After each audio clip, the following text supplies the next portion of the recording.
Калядная коза побач са шчадравальным конікам. Такое ў святы вечар хіба толькі ў Давыдгарадку і ўбачыш. Разам з беларускімі групамі шчадроўшчыкаў ужо другі год запар у госці да гарадчукоў напярэдадні старога Новага года заходзяць пераапранутыя расійскія артысты.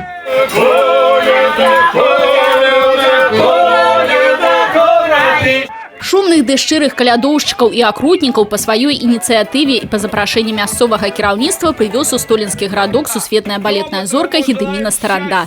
Летась ён застаўся на свята выпадкова і так уразіўся мясцовым каларытам, што ўжо сёлета прыняў удзел мэтанакіравана. Во-первых, я вас поздравляю, потому что он стал уже национальным, все. Его закрепили, поэтому, я думаю, он будет очень сильно быстро разрастаться. В этом году мы привезли 28 человек. Ну и, конечно, приехали окрутники, 20 человек. Это лучшие ряженые, которые ездят на фестиваль в Сербию, в Болгарию. Все снова здесь. На думку расійскіх артыстаў, якія маюць вопыт зберажэння і актыўнай прапаганды ўласных нацыянальных традыцый, Давыдгарадоцкае свята конікі можна і нават неабходна рабіць папулярным як сярод мясцовых жыхароў, так и сярод приезжих. Для этого нужно его не забрасывать, как минимум. Вот. Это нужно развивать, я думаю, все-таки, чтобы это было и как костюмировано. И я считаю, что он уже... народу очень много, и о нем и слышат об этом празднике, да, то есть я считаю, что обязательно он должен быть, то есть, он достоин ЮНЕСКО. Давыдгарадоцкі абраз шчадравання і сапраўды заслугоўвае ўвагі і ахоўнага статусу. Хоць сёння і не спяваюць вітальна-віншавальную песню ў больш чым 20 куплетаў, як яшчэ стагоддзя таму, але мясцовыя энтузіясты і дагэтуль захоўваюць традыцыі, у тым ліку ручнога вырабу костюмаў і масак. Наш конь состоит из металлоконструкции. Это прутики сделанные.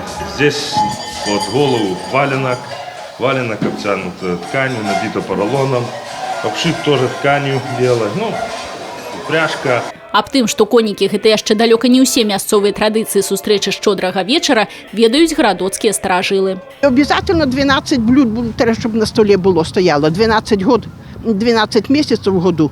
Треба ж каждый месяц есть и каждый раз. Ну и приметы. Ну що примети? Насіння гарбузяне, щоб було, гарбузи родять.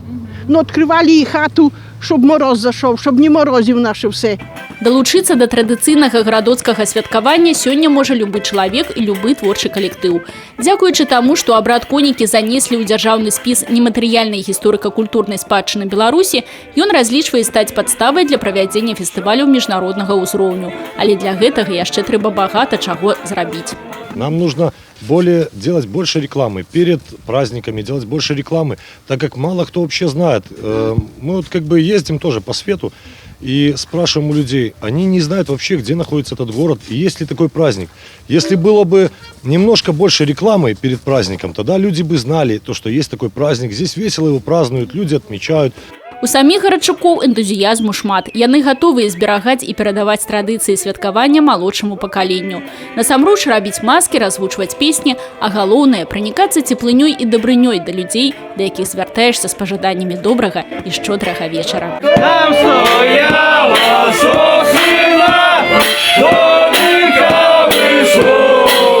Тетяна Будгусейм, Людмила Салцина, Александр Дьяченко, телерадиокомпания «Брест».